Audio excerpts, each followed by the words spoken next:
আসসালামু আলাইকুম শিক্ষার্থী বন্ধুরা, আশা করি তোমরা সবাই আল্লাহর অশেষ রহমতে ভালো আছো। চলে এসেছি আজকে আমাদের চতুর্থ শ্রেণীর সুপ্রিয় শিক্ষার্থী বিন্দুদের জন্য। তো বন্ধুরা, আজকে আমি আলোচনা করতে চলেছি তোমাদের বার্ষিক পরীক্ষা প্রস্তুতির জন্য। আজকে আমি নিয়ে এসে আরেকটি নতুন বিষয়, বাংলাদেশ ও বিশ্ব পরিচয়ের স্যাম্পল একটি মডেল কোয়েশ্চেন নিয়ে। তোমরা যদি এরকম আরো নতুন নতুন মডেল কোয়েশ্চেন দেখতে চাও, অবশ্যই আমাদের চ্যানেলটিকে সাবস্ক্রাইব করে বেল আইকনটিকে ক্লিক করে রাখবে এবং কোন কোন সাবজেক্টে দেখতে চাও সেটি আমাদের কমেন্ট বক্সে অবশ্যই জানিয়ে দিবে। তো চলো বন্ধুরা, শুরু করা যাক আজকের আমাদের একটি 100 মার্কের একটি মডেল কোয়েশ্চেন বাংলাদেশ ও বিশ্ব পরিচয়ের। তো 1 নম্বরে রয়েছে আমাদের সঠিক উত্তরটি উত্তরপত্রে লিখতে হবে। তো এখানে আমাদের এমসিকিউ রয়েছে, তো আমরা প্রশ্নগুলো একটু দেখে নিই। 1, প্রাকৃতিক কারণে কোন দুর্যোগ দেখা দেয়? আগুন লাগা, যুদ্ধ বিগ্রহ, ঘূর্ণিঝড়, জলাবদ্ধতা। এশিয়া মহাদেশ পৃথিবীর কোন গোলার্ধে অবস্থিত? উত্তর, দক্ষিণ, পূর্ব, পশ্চিম। জনসংখ্যার ঘনত্বের দিক দিয়ে বাংলাদেশ বিশ্বের কতম? দশম, পঞ্চম, নবম, প্রথম। 4, বন্যার সময় কিসের অভাবে নানা রোগ ছড়ায়? বিশুদ্ধ পানি, প্রয়োজনীয় ঔষধ, পর্যাপ্ত শুকনো খাবার নাকি খাওয়ার স্যালাইন। বাংলাদেশের জনসংখ্যা প্রায় অর্ধেক কি? শিশু, কিশোর, যুবক, নারী। রাজা শশাঙ্কের রাজধানী কোথায় ছিল? গৌড়, কোটন, সুবর্ণ, কলকাতা, সোনারগাঁও। পাল রাজবংশ কত বছর রাজত্ব করেছিল? 200 বছর, 300 বছর, 350 বছর, 400 বছর। আন্তর্জাতিক মাতৃভাষা দিবস পালিত হয় 26শে মার্চ, 7ই মার্চ, 16ই ডিসেম্বর, 21শে ফেব্রুয়ারি।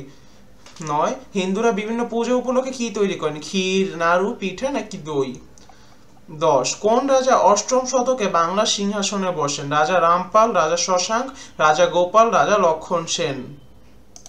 এরপরে বন্ধুরা আমাদের রয়েছে সঠিক শব্দ দিয়ে শূন্যস্থানগুলো পূরণ করা। তো এখানে ক নাম্বার রয়েছে বাংলাদেশে নানা ধরনের ঢ্যাস ঘটে। খ, বাংলাদেশের ঢ্যাস আয়তনের তুলনায় অনেক বেশি। গ, বাংলাদেশে 1970, 1988 এবং 2007 সালে 3টি ভয়াবহ ঢ্যাস হয়েছিল। 7, পাকিস্তানের ঢ্যাস 3 ঢ্যাস ভাগ ছিল। ও আমাদের রাষ্ট্রভাষা ঢ্যাস। এরপরে শুদ্ধ অশুদ্ধ নির্ণয় করে উত্তরপত্রে লেখা, মানে এখানে কোনটি সঠিক এবং কোনটি ভুল সেগুলো আমাদের উত্তরপত্রে লিখতে হবে। ক, জনসংখ্যার দিক দিয়ে এশিয়া পৃথিবীর সবচেয়ে বড় মহাদেশ। খ, বাংলাদেশের জনসংখ্যা বৃদ্ধির হার কমাতে হবে।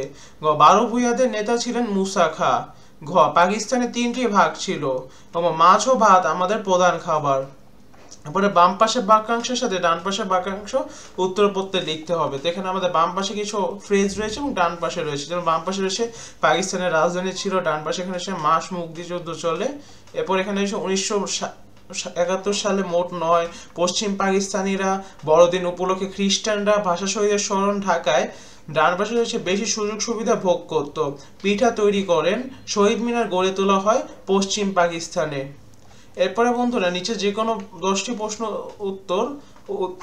প্রশ্নের উত্তরগুলো লিখতে হবে। তো এখানে 10টি থাকবে, যে 10টি বেশি থাকবে এর মধ্যে যে কোনো 10টি লিখতে হবে, প্রত্যেক জন্য 2, মোট 20 মার্ক। তো ক নাম্বারে যদি আমরা দেখি, আগুন লাগার 2টি কারণ উল্লেখ করো। খ, গ্রাম অঞ্চলের সুবিধাগুলো উন্নয়নে করণীয় কি?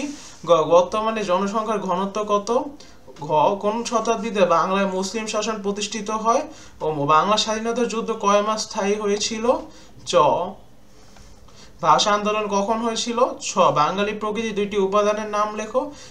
জ, উৎসবে আমরা কোন ধরনের মিষ্টি খাই? ঝ, কোন 2টি প্রাকৃতিক দুর্যোগে আমরা বেশি আক্রান্ত হই? নিয়, বাংলা মুসলিম শাসন আমলে একজন শাসকের নাম লেখো। ট, বন্যার পর কোন কারণে রোগের প্রাদুর্ভাব বেড়ে যেতে পারে? ঠ, জনসংখ্যার ঘনত্বের ভিত্তিতে বর্তমানে পৃথিবীতে বাংলাদেশের অবস্থান কত?